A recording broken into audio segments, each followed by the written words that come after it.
Kamusta kayong lahat, guys? So, ang tagal nating nawalang video. And hello sa lahat ng mga bagong nag-subscribe. Thank you so much. So, 12,000 na tayong lahat dito sa aking channel. Thank you sa inyong lahat na walang sawang nanonood. At sa mga bago pa lang na nanonood, huwag kalimutang mag-subscribe at pindutin ang bell notification para naman ma-update na kayo sa susunod nating mga video. So, ngayong vlog ay pampagood vibes lang. Ano po, para naman mabigyan ko kayo ng saya sa napaka-stress na araw na ito. Alam ko may mga pinagdadaanan tayong lahat, mga problema, kung anek-anek sa mga buhay-buhay. So ngayon gagawa lang tayo ng pang-good vibes na sana naman ay matawa kayo kahit papaano. So itatry natin na mag-comedy ngayon sa video na to. So excited na ba kayo? So ako po ay nag-post sa community tab dito sa aking channel. Nag-post ako doon ng question na anyone can ask me a brutally honest questions na sasagutin natin ng brutalan din. So may mga nagtanong ng mga ayun, nabubulol na nga ako. So may mga nagtanong na mangilan-ngilan at ating tatry na sagutin. Mga kalokohan lang ito, guys. So kung hindi ka mahilig sa mga ganito, mag-next video ka na muna. At kung gusto mo namang mapangiti at mapa-good vibes, sige, tuloy-tuloy ka lang na manood. At huwag kalimutang mag-like, mag-thumbs up kung nagustuhan mo ang aking video pagkatapos mong manood. So, simulan na natin dito sa unang tanong.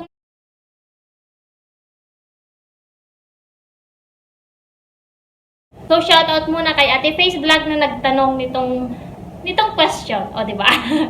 Ang sabi ni Ate Face Vlog, napanood mo na ba ang Hello, Love, Goodbye? Kung oo, naranasan mo na ba na minsan mas gusto mo isipin ang sarili mo kaysa sa pamilya mo? Kung oo ang sagot, bakit? Yun yung tanong ni Ate Face Vlog. No? Sa mga hindi pa nakakapanood nitong movie na to, napakaganda, as in, sobrang dami kong niluwa. Hindi dahil sa nakaka-relate ako, pero dahil nararamdaman ko kung ano yung nararamdaman nung pinapanood ko sa movie na yon. Kaya ako iyak na iyak. Ano po? So, meron ako mga ngilang-ngilan doon na nakaka-relatean dahil isa din naman akong OFW. Lalo na yung pagtutunog na yung alarm clock. As in, relate ako dyan.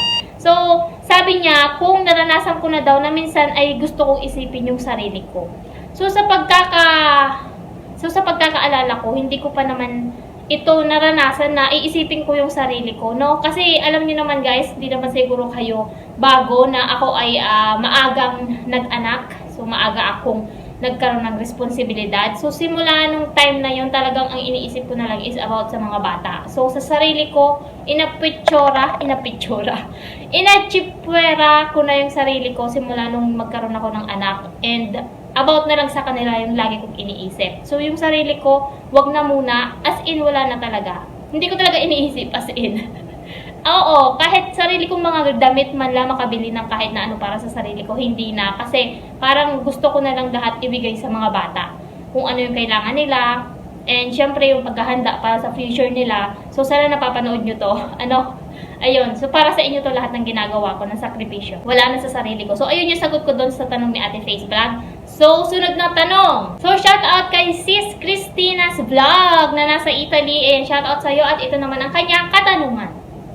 Grabe, wala daw siyang maisip na maitanong. Pero ayun, sabi niya, kailan mo ba kasi balak mag-BF ulit? Or wait, baka naman may boyfriend ka, ayaw mo lang share.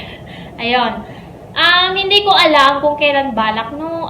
Sis Christina, kasi puro bata tuloy. Puro sa bata talaga yung iniisip ko, yung pag-uwi ko, yung kinabukasan ng mga bata, lahat nandoon yung isip ko ngayon. So wala pa akong balak na mag-boyfriend. As in, kaya minsan nga naisip ko na kahit wag na. Na kahit wag na mag-asawa, syempre. Kaso hindi naman daw natin masasabi yan. So ngayon, parang yun yung nasa isip ko pa. Hindi ko pa alam hindi ko pa alam kung kailan siya darating. Ayan, mag-aantay tayo at malalaman nyo naman yan dahil nagbablog ako. Ayun, wala pa. And wala din akong sekreto na boyfriend. Wala. Makikita nyo yan sa Facebook ko. Alam nyo naman na Facebook ko, ito Denjo Anapot Vlogs. Ayan, i-stalk nyo ako dyan. I-stalk nyo ako dyan. Wala talaga. Sa Instagram, wala yan lahat. Ayan, kapamilya ko, yung mga kapamilya ko, friend nila ako lahat sa Facebook. So, wala. Wala akong tinatago. Wala akong boyfriend. Wala kahit ano. So, next question. Shout out kay Ate Gemma Vlogs na nagsabi ng tanong na to. So, ito ay nakakahiyang sagutin yung tanong niya, ha. So, sabi ni Ate Gemma Vlogs, na-try mo na ba sis magkamot ng iyong puwet then after inamoy mo? Parang dito, siguro ginawa ko naman to nung bata pa ako. Hindi ko naman talaga nakakahiya. Hindi, pag bata talaga tayo, lahat ng curiosity nasa atin, di ba? So, oo, ginawa ko yan siguro nung bata pa ako. Pero this time, ang inaamoy ko naman pag kinakamot ko is yung kilikili ko. Minsan kasi, di ba, napapakamot tayo na ganyan-ganyan. Tapos, pasimple, kunwari nagkakamot ng ilong, yung pala inaamoy. Ayan. Nasagot ko na Ate Gemma Vlog. Salamat sa tanong. Pampagod vibes. Okay, next question. So, shout out kay Live Life. Siya yung nagsabi ng tanong na to na size or performance. Ayan, patay tayo dyan. Size or performance. Ano kayong ibig niya sabihin dito sa size or performance, no? Siguro doon sa ano to. Yung sa SEX. Okay. Para sa akin, size. Basta ayoko na mag-explain. Size na lang. Yun na yun. Size na marunong magdala. So, both na lang. Pareho pala. Size at performance. Kasi ano naman kung okay nga yung size, hindi naman marunong gamitin yung size na yun, di ba? So, both na lang. Both size and performance. Ayun! Ayun! Next question!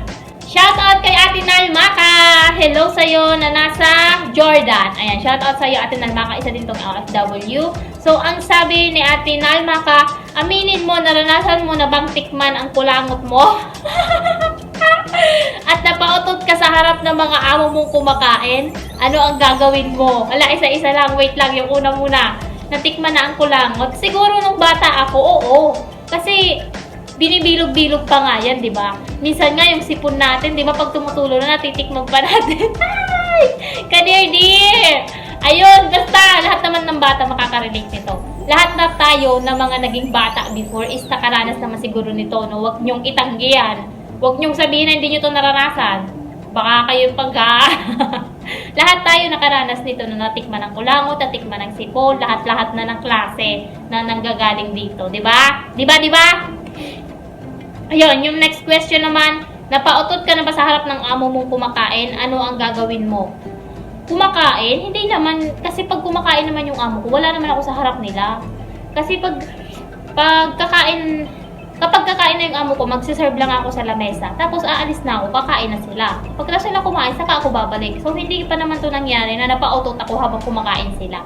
Oo, napautot ako before nasa harapan yung amo ko. Pero hindi naman kumakain. Nasa kusina, may inaayos kami. Tapos, buti na lang maingay yung exhaust. Di ba may exhaust sa kusina lagi? Buti na lang maingay siya and humihigop siya. Di ba? Hinihigop niya yung nasa loob na hangin para lumabas. Di ba? Nagluluto ka, yung amoy ng niluluto mo, may higop ng exhaust. So, nung umutot ako, eksakto na nakabukas yung exhaust. So, hindi naman siya naamoy ng amo ko. So, pasimple na lang ako and pinipigil ko talaga siya na huwag mag-ingay ng malakas. Pero hindi naman yung mabaho siguro. Wala nga ako naamoy. Sa pasalamat na lang tayo kasi may exhaust. Oh, di ba? Iyon yung tanong ni Ate Nalmaka. At pangatlo niyang tanong ay, nasubukan mo na bang lunukin ang plema mo? Hala! Nalasahan mo na ba ang sipon? Oo, nalasahan ko na yung lahat. Pati plema, lahat-lahat. Siyempre, halimbawa nasa alanganin kang lugar. Wala ka namang mapagduraan. Wala ka din dalang tissue. So, no choice ka, di ba? Lunukin. Lang tayo sa totoo, wag tayo magpaka-plastikan niya. Alam ka namang, nandyan lang yan sa bibig mo, paano pag may kumausap sa'yo? Diba? Nag-aantay ka na makapunta ka ng CR or makapunta ka kung saan para mailabas mo yun. Halimbawa may kumausap sa'yo, hindi ka makapagsalita. Diba? So, anong choice mo doon? Wala. So, lunukin mo na lang. Yun yung tanong ni Ate Nalmaka. Ayan, salamat sa iyong katanungan. So, dun tayo sa sunod na tanong. Shout out kay K-On Vlogs. Hindi ko alam kung paano ito basahin. K-On Vlogs, sabi niya, sino ang boyfriend mo dati na pandak at di alam ng parents mo? Hello? Kilala siguro ako nito. Kasi mayroon ako talagang pandak before. Pandak talaga, hindi naman. Mga nasa 4 lang kasi yung height niya. 4 plus. 4, 11, ganyan. Bata pa ako noon. High school pa lang. Hindi nga yun alam ng parents ko. Shout out sa'yo. Bahala ka na dyan. Alamin mo kung sino ka. Oo, meron talaga. Pero nalaman din naman yun nung huli na. Nalaman na. Tapos wala na kami nung nalaman. Sunod na tanong naman. Shout out kay Ate Maymay. Ate Maymay OFW Live. Shout out sa'yo. So ito yung katanungan niya. Sino ang first love mo? First love ko? Hala, baka nanonood yun kasi nakakahiya. Nanonood kasi yun dito. Ayan, na-experience mo na ba mapautot katabi ng mga amo mo? Pareho kayo ng tanong. Siguro na-experience nyo to, no? Kaya nyo tinatanong sa akin. Ate Maymay at saka Ate Nalmaka. Pareho sila nagtanong. Siguro na-experience nila itong mautot sa harap ng amo. Oo, hindi naman yan naiiwasan. Nautot na talaga. Nakwento ko na kanina. Ayun, sabi niya, naranasan mo na ba hindi maligo ng 3 days to 1 week? Oo. Gara pala na to. Naranasan ko na yan. Naranasan ko na hindi maligo. Kasi sobrang lamig talaga, lalo na pag December, January, February. Sobrang lamig dito sa Saudi Arabia. So naranasan ko na yan. Pero hindi naman yung as in, hindi talaga ako naglilinis, no? Hindi lang ako nagliligo ng mula ulo hanggang paa. Pero nililinis ko naman halimbawa, half bath. Yung katawan ko lang, tapos maghihilamos lang ako. O kaya minsan naman, punas-punas, linis-linis ng mga kailangan linisin. Pero yung ligo talaga na everyday naliligo, hindi. Kasi ang lamig talaga dito pagka winter season na December, January, ganyan. Sobrang lamig. So, okay! Sabi niya, ayan pa shoutout daw, sabi natin Maymay, OFW Live. Salamat sa iyong tanong. So, ang next question natin ay, ayan, shoutout muna kay King Robert. King Robert, ayan, salamat sa iyong tanong. Sabi niya, bakit ayaw mo sa akin? Alo, grabe ka personal. Uy! Kasi nag-chat ito sa akin lagi, no? Si Kuya Robert. Hindi naman sa ayaw. Kaso, hindi pa ako ready ba? Hindi ako ready. Nag-i-entertain, nakikipag-friend ako, nakikipag-chat, nakikipag-usap. Pero, yung magkakaroon ng relasyon, hindi pa muna siguro. Kasi busy pa yung utak ko. Ang dami kong iniisip about sa mga bata, sa trabaho, sa bahay, yung business, ganun. Ang dami ko, yung vlog ko pa, yung channel ko, yung content ko. Ang dami ko iniisip. So, parang nawala na sa isip ko yung pag-boyfriend muna. Mga commitments, ayoko muna. Pero pagkakaibigan, okay lang naman, no? So, sana maintindihan mo yan. Sana maintindihan mo yung Kuya Robert. Peace! Peace! So, meron pa ditong sunod na tanong. Hindi ko alam kung paano siya basahin yung pangalan niya. Sabi niya, ano ang kinatatakutan mo na mangyari sa buhay mo? Ang kinatatakutan ko na mangyari sa buhay ko,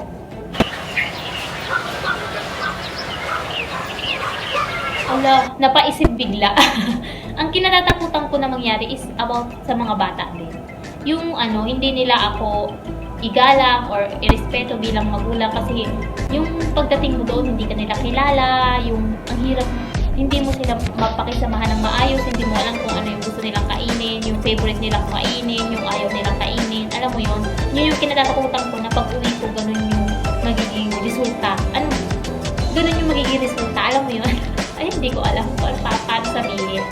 Yung basta makaka-relate yan yung mga parents na pag umuwi sila, hindi sila kilala ng anak nila. Lalo na ako, yung anak ko, 4 years na hindi kami nagkita ng anak kong babae. So, hindi ko alam pag uwi ko. Pero nag-video call naman kami, nagkakausap ko siya. So, sana pag nakita niya ako, is kilala niya pa rin ako. Luksong dugo ba? Siyempre sa una maninibago. Pero after that, siguro, magiging palagay na rin yung loob niya, no? In God's will. Kaya pagdasal natin yan. Hi, sana nasagot ko yung tanong niya. And next niyang question is, what is your greatest dream? Greatest dream ko, yung makasama ko din yung mga bata. Yung hindi na ako kailangang umalis. Yung kasama ko na sila, tapos meron akong business na while I'm working, kasama ko din sila, naaalagaan ko sila, nasa bahay ako sa trabaho, ganyan. Ganun yung aking dream ngayon. Na maturuan ko sila, maturuan ko sila ng paggawa ng assignments, paggawa ng projects, ipagluto ko sila ng breakfast, lunch, dinner, merienda, ganyan. Diba? Parang ang sarap-sarap sa pakiramdam ng ganun bilang isang magulang. So, ayun lang yung greatest dream ko. Wala nang iba. And yes, so ayun na yung ating mga katanungan, yung mga brutalang tanungan. So, kung meron pa kayong mga karagtagang tanong, isulat nyo na lang sa comment box. At huwag na huwag kalimutang mag-thumbs up kung nagustuhan nyo ang video na ito. At sana nag-enjoy kayo sa ating mga katanungan at walang kakwenta-kwentang video. Ayun, na-miss ko kayong lahat and hindi ko ulit alam kung kailan ako makakapag-video. Kung meron kayong mga request na ipagawa sa akin ng mga video, ayan, sulat nyo na lang sa comment box section below.